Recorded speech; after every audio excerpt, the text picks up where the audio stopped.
நேயர்கள் அனைவருக்கும் வணக்கம்.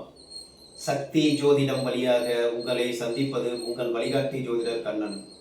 கைரேகை கருத்துக்களை மிக எளிமையாக உங்கள் கையை பார்த்தவுடன் புரியும்படி கற்றுக் கொடுத்து கொண்டு வருகிறோம். பாருங்கள், பார்த்து பயன்பெறுங்கள். இன்றைய தலைப்பு என்னவென்றால் மிக முக்கியமான தலைப்பு. ஆராய்ச்சி நிலைக்கு வந்துருவோம்.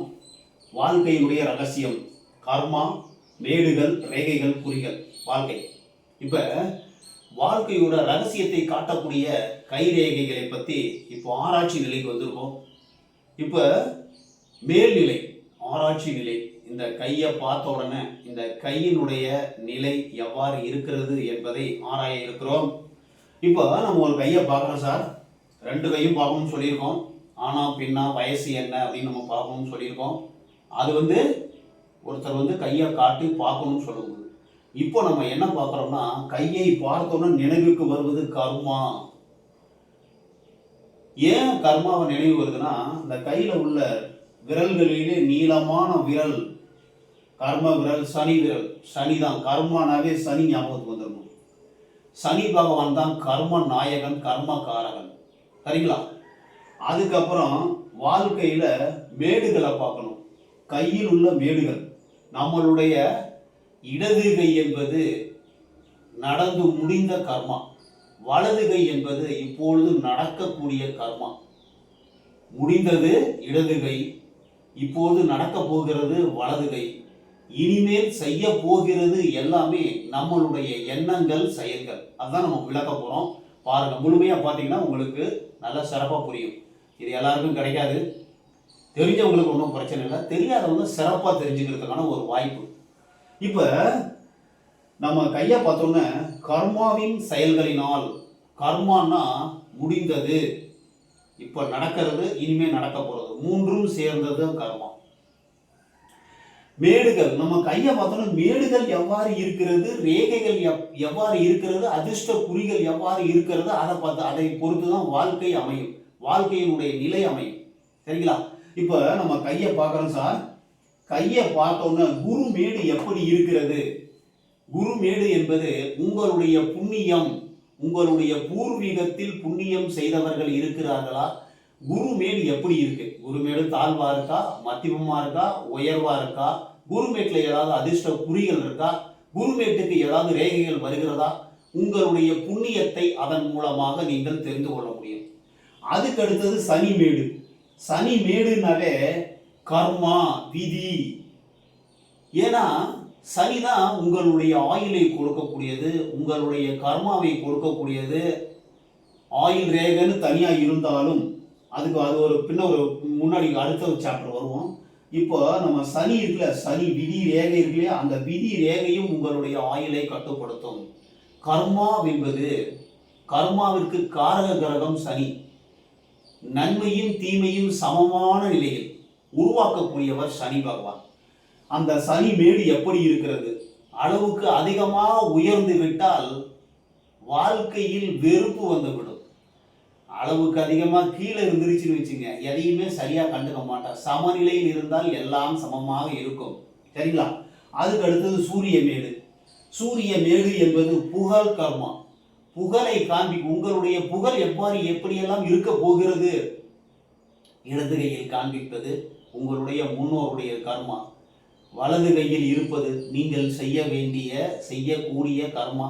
இதுக்கு மேலே, இந்த வயதிற்கு மேல், இப்போ காமெடியை பார்க்குறீங்க, இதுக்கு மேலே நீங்கள் செய்யறது நல்லதா கெட்டதா எல்லாமே நீங்கள் தான் முடிவு பண்ணும். உங்களுடைய புண்ணிய கர்மா. கர்மா என்பது மாறக்கூடியது. மேடுகள், ரேகைகள், அதிர்ஷ்ட குறிகள் எல்லாமே மாறக்கூடியது. நம்ம கைரேகை சாஸ்திரத்தின்படி மாறும் அமைப்பு உடையது கைரேகை. சரிங்களா? அதுக்கு அடுத்தது புதனுடைய கர்மா. புதன்னாவே புத்தி. புத்தி சாதுரியம் எப்படி இருக்கிறது? புத்தி கர்மா. உங்களுடைய புத்திசாலித்தனத்தால் வாழ்க்கையில் எப்படியெல்லாம் இருக்க போகிறீர்கள் என்பது புத்தி கர்மா. அதுக்கப்புறம் செவ்வாய் மேடு போராட்ட கர்மா. போராடி எப்படி வாழ்க்கையில் முன்னுக்கு வர போறீங்க அப்படிங்கிறத காமிக்கக்கூடிய இந்த செவ்வாய், மேல் செவ்வாய், கீழ் செவ்வாய், மத்திய செவ்வாய். இதுதான் ராகு, இது கேது. இது ராகு, இது கேது. இது செவ்வாய். போராட்டம், எப்படி நீங்கள் போராடி வாழ்க்கையில் வெற்றி பெறப் போகிறீர்கள் என்பது போராட்ட கர்மா. அதுக்கு அடுத்தது சந்திரன். சந்திரன் என்பது மனோ கர்மா. உங்களுடைய மனம் எப்படி இருக்கிறது, உங்களுடைய மனதை காட்டக்கூடியது. வெளிநாட்டு வாழ்க்கை, ஒரு இடத்துல சுத்தி சுத்தி வரக்கூடிய, ஒரு இடத்துல இல்லாம பல இடத்தில் மாறக்கூடியது. மனம் மாறக்கூடிய நிலையில் உள்ள கர்மா அடிக்கடி மாறும். அதனால சந்திரன் மனோகாரகன்னு சொல்றோம். அப்புறம் சுக்கிரன். சுக்கிரன் உடல் உறவு, காதல், இன்பம், ஆசையினுடைய கர்மா, ஆசை கர்மா. சுக்கிரமேட்டை பார்த்தோன்னே சுக்கிரமேடு எப்படி இருக்கிறது, உங்களுடைய ஆசையினுடைய கர்மா எப்படி இருக்கிறது என்பதை காணுவோம். நம்ம இருதய ரேகை இருக்கு இல்லையா, இருதய ரேகை தான் உறவு கர்மா. உங்களுடைய திருமண வாழ்க்கையை காட்டக்கூடிய கர்மா, உறவு கர்மா தான் இந்த இருதய ரேகை. புத்தி கர்மா, இந்த புத்தி ரேகை இருக்கு இல்லையா, புத்தி ரேகை மனோ கர்மா, மனநிலையை காண்பிக்கக்கூடியது. சந்திரன் மனம், மேடுகளில் சந்திரன் மனம், ரேகைகளில் புத்தி ரேகை மனதை குறிக்கக்கூடியது, புத்தியை குறிக்கக்கூடியது, அறிவை குறிக்கக்கூடியது, வாழ்வில் உயரக்கூடிய கர்மாவை காட்டக்கூடியது இந்த புத்தி ரேகை என்று சொல்லக்கூடிய தலைரேகை. ஏன் தலைரேகைன்னு சொல்றோம்னா, இந்த புத்தி ரேகை நல்லா இருந்துச்சுன்னா வாழ்க்கையில் ஒளிமயமான எதிர்காலம் உங்களுக்கு கர்மா காத்திருக்கிறது. அந்த புத்தி ரேகை கீழே சந்திரன் பக்கம் வளைஞ்சிருக்கா, புதன் பக்கம் வளைஞ்சு மேலே ஏறி இருக்கா, இல்லை நடுப்புற இருக்கா, திரிசூலம் இருக்கா, இந்த மனோநிலையை காண்பிக்கக்கூடியது புத்திசாலித்தனம், மனோ கர்மா, மன கர்மா. சரிங்களா? அதுக்கப்புறம் ஆயுள் ரேகை இருக்கு இல்லையா, உடல் கர்மா. உங்களுடைய உடலினுடைய சக்தி எப்படி இருக்கிறது, வியாதியை காண்பிக்குமா, இல்லை நல்ல சக்தி இருக்குமா உடம்புல, எவ்வளவு நாள் இந்த ஆயுளை காண்பிக்கக்கூடியது, உடலை காண்பிக்கக்கூடியது உடல் கர்மா, ஆயுள் ரேகை. விதி ரேகை தான் உங்களுக்கு தெரியும். கர்மாவின் படி உங்களுக்கு கர்மானா வருமானத்தையும் குறிக்கும். தொழில், வருமானம் இதெல்லாம் குறிக்கக்கூடியது, லாபம் இதெல்லாம் குறிக்கக்கூடியது. கர்மாவின் அடிப்படையில் வரக்கூடிய விதி ரேகை எங்கு ஆரம்பிக்கிறது, எங்கு முடிகிறது. ஒரு சில பேருக்கு சந்திரன் வீட்டில் ஆரம்பித்து குரு வீட்டில் போய் முடியும். ஒரு சில பேருக்கு சந்திரன் வீட்டில் ஆரம்பித்து சனி வீட்டில் முடியும். ஒரு சில பேருக்கு ஆயுள் ரேகையில் ஆரம்பித்து சனி வீட்டில் முடியும். ஒரு சில பேருக்கு கங்கணம் வீட்டில் ஆரம்பித்து சனி வீட்டில் முடியும். உங்களுடைய கர்மா எப்படி இருக்கிறது என்பதை காண்பிக்கக்கூடியது விதி ரேகை. அதுக்கப்புறம் சூரிய ரேகை. நீங்கள் புகழோடு வாழ முடியுமா, வாழ்வதற்கு உங்களுக்கு வாய்ப்பு வழங்கப்பட்டுள்ளதா என்பதை காட்டக்கூடியது விதி ரேகை. புகழ் கர்மாவை காண்பிக்கக்கூடியது இந்த சூரிய ரேகை.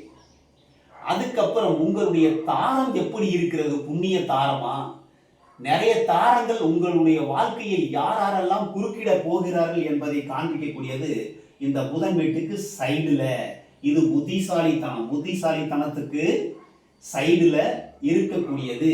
உங்களுடைய திருமணத்தை குறிக்கக்கூடிய, உறவுகளை குறிக்கக்கூடிய ரேகைகள் இந்த கர்மாவின் அடிப்படையில் வரக்கூடிய புண்ணிய தாரமா, எத்தனை உறவுகள், திருமணம் நடக்குமா நடக்காதா, இதெல்லாம் காண்பிக்கக்கூடியது கர்மாவின் நிலையில் காண்பிக்கக்கூடியது. அதுக்கப்புறம் புதன் வீட்டுக்கு வரக்கூடிய ரேகை தான் ஆரோக்கிய ரேகை, புதன் ரேகைன்னு சொல்றோம். உடலினுடைய வியாதியை காண்பிக்கக்கூடியது. உடல்ல வயிற்றுல செரிமான கோளாறு ஏற்படுமா, நரம்பு சம்பந்தப்பட்ட பிரச்சனை ஏற்படுமா, வாழ்க்கையில சிறந்த ஆரோக்கியம் எப்படி இருக்கும் என்பதை காண்பிக்கக்கூடியது ஆரோக்கியம். புதனுடைய புத்திசாலித்தனத்தை காண்பிக்கக்கூடிய கர்மா புதன் கர்மா. மேடுகள் என்பது உங்களுடைய ஆசையை, உங்களுடைய எண்ணத்தை வெளிப்படுத்தக்கூடியது. ரேகைகள் அதை செயல்படுத்தக்கூடியது. உங்களுடைய முழுமையான புண்ணியம் என்பது உங்களுடைய கையை பார்த்து, மேடுகளை பார்த்து, ரேகைகளை பார்த்து அதில் காணப்படக்கூடிய குறிகள் தான் உங்களுக்கு அதிர்ஷ்டமான குறிகள் இருக்கிறது அல்லவா, அதுதான் உங்களுடைய கர்ம பலன். இப்போ நம்ம கையை பார்க்குறோம் சார். ஒரு கையை பார்த்தோன்னே சுக்கிரமேடு எல்லா மேட்டை விட அதிகமாக இருக்குது. சுக்கிரமேடு அதிகமாக இருக்குது. அப்போ நீங்கள் எதற்காக பிறந்திருக்கிறீர்கள் இந்த பூ உலகிலே, உங்களுடைய கர்மா இந்த உடல் இன்பத்தை, ஆசையை, காதலை, உறவுகளுக்காக இந்த உலகத்தில் நீங்கள் பிறந்திருக்கிறீர்கள் என்பதை இந்த கர்மா காண்பிக்கிறது. ஒரு சில பேருக்கு குரு மேடு உயர்வா இருக்கும். குரு மேடு உயர்வா இருந்ததுன்னா நீங்கள் அதிகாரத்திற்காக, அதிகாரம் செய்வதற்காக பிறந்திருக்கிறீர்கள். புதன் மேடு அளவுக்கு அதிகமாக இருந்தால் நீங்கள் பேச்சு திறமையால் அடுத்தவரை ஏமாற்றக்கூடிய தந்திரங்களும் தெரிந்திருக்கும். முழுமையான ஏமாற்றுபவர் அல்ல, தந்திரத்தை கையாளக்கூடியவர்கள் இந்த புதன் மேடு அதிகமாக உள்ள புத்தி கர்மாவில் பிறந்தவர்கள். கையில எந்த மேடு உயர்வா இருக்கோ, இப்ப நம்ம இனிமே இப்போ ஆராய்ச்சி நிலையினுடைய முன்னுரை, இதுக்கு மேல நம்ம ஒவ்வொரு மேட்டை பற்றியும் சிறப்பாக ஆராய இருக்கிறோம்.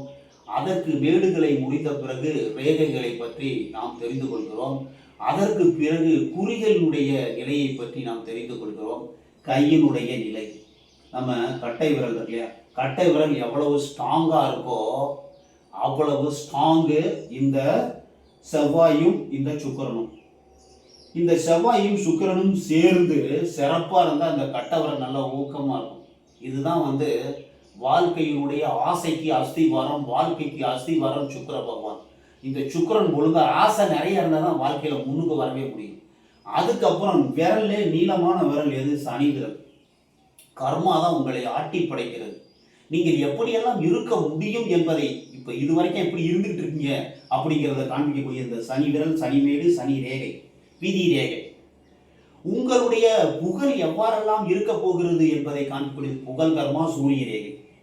உங்களுடைய மனோநிலையை காண்பிக்கக்கூடியது தலை ரேகை என்று சொல்லக்கூடிய புத்தி ரேகை. எப்படியெல்லாம் நீங்கள் மாற முடியும். கை ரேகை என்பது மாறக்கூடியது. நம்ம கையை பாருங்க, உங்க கையை பாருங்க சார். உங்க கையை பார்த்துட்டு இதுக்கு முன்னாடி ஆரம்ப நிலையை தெரிஞ்சுக்கணும்னா இதுக்கு முன்னாடி உள்ள காணொலியை பாருங்க. இதுக்கு மேல ஆராய்ச்சிகளையை தொடர விரும்புபவர்கள் இன்றிலிருந்து நீங்கள் ஒவ்வொரு மேடாக, ஒவ்வொரு ரேகையாக கர்மாவின் அடிப்படையில் காணக்கூடியது மேடுகள், ரேகைகள், உங்களுடைய அதிர்ஷ்ட குறிகள், அதனுடைய வாழ்க்கை எப்படியெல்லாம் நடக்கப் போகிறது என்பதை இதுக்கு மேல நம்ம பார்க்க போறோம். இப்போ ஆராய்ச்சி நிலைக்கு வந்துட்டோம். இதுக்கு முன்னாடி நீங்க தெரியாதவங்க தெரிஞ்சுக்க. இப்ப நம்ம ஆள்காட்டுறோம்ல, ஆள்காட்டி விரலுக்கு கீழே இருக்கிறது குருமேடு, இந்த நீளமான விரல் பாம்பு விரலுக்கு இருக்கிறது சனிமேடு, இந்த மோதிரம் போடுற விரலுக்கு கீழே இருக்கிறது சூரிய மேடு, இந்த சின்ன சுண்டு விரல் இருக்குல்ல அதுக்கு கீழே இருக்கிறது புதன் மேடு, இது மேல் செவ்வாய் மேடு, இது கீழ் செவ்வாய் மேடு, இது நடுப்புற ராகு மேடு, மத்திய செவ்வாய் உள்ளங்கை, இது கேது மேடு, இது செவ்வாய், இது மேல் செவ்வாய், இது கீழ் செவ்வாய், இது சந்திரமேடு, இது சுக்கிரமேடு. மேடுகள் ரேகைகள்லாம் இது ஆயிலை காண்பிக்கக்கூடிய, சக்தியை காண்பிக்கக்கூடிய ரேகை, இது புத்தியை காண்பிக்கக்கூடிய புத்தி ரேகை, தலைரேகைன்னு சொல்றோம். இது இறுதி ரேகை, உறவை காண்பிக்கக்கூடியது. இது விதி ரேகை. இது சூரிய மேட்டுக்கு வர்றது சூரிய ரேகை, புகழ் ரேகை. புதன் மேட்டுக்கு வரக்கூடிய ரேகை தான் ஆரோக்கிய ரேகை. இந்த புதன் மேட்டு சைடில் இருக்கிறது திருமணத்தை குறிக்கக்கூடிய உடல் உறவுகளை குறிக்கக்கூடிய மேடு இந்த திருமண ரேகைகள். இவ்வளவுதான். இதை பத்தி நம்ம விரிவா ஆராய இருக்கிறோம். நம்ம கையை பாருங்க. உங்க கையை பார்த்தோன்னே எந்த மேடு உயர்வா இருக்கு அந்த ஆசை தான் உங்களுக்கு அதிகமா இருக்கும். அதுக்காண்டி தான் நீங்க பிறந்திருக்கீங்க. எந்த ரேகையில பிரச்சனை இருக்கு அதுல நீங்க பிரச்சனை பண்ணியிருக்கீங்க, அதனால உங்களுக்கு பிரச்சனை வந்திருக்கு. நல்லா எந்த ரேகை இருக்கு, நீங்கள் புண்ணியம் செய்திருக்கிறீர்களா, குருமேட்டை பாருங்கள். குருமேட்டுக்கு வரக்கூடிய ரேகையை பாருங்கள். விதி ரேகை எவ்வாறு இருக்கிறதோ அதற்காக வேண்டிதான் உங்களுடைய வாழ்க்கை தொடர்ந்து கொண்டிருக்கிறது. காலத்தினுடைய கட்டாயம், கர்மாவினுடைய நிலைப்பாடு, அதன்படி மேடுகள், ரேகைகள், அதிர்ஷ்ட குறிகள் உருவாகின்றன. அதை பற்றி விரிவாக ஆராய இருக்கிறோம். இன்றைய தினம் முன்னுரையை நம்ம பார்த்துட்டோம். அடுத்தது ஒவ்வொரு கர்மாவும், ஒவ்வொரு மேட்டை பற்றி, எதற்காக வேண்டி இந்த கர்மாவினுடைய நிலை, இந்த மேடுகள் எவ்வாறு இருக்கிறது அப்படிங்கிறத பார்க்க போறோம். பாருங்கள், பார்த்து பயன்பெறுங்கள். மற்றும் ஒரு சிறப்பான காணொலியில் உங்களை சந்திக்கும் வரை உங்கள் வழிகாட்டி ஜோதிடர் கண்ணன். வணக்கம்.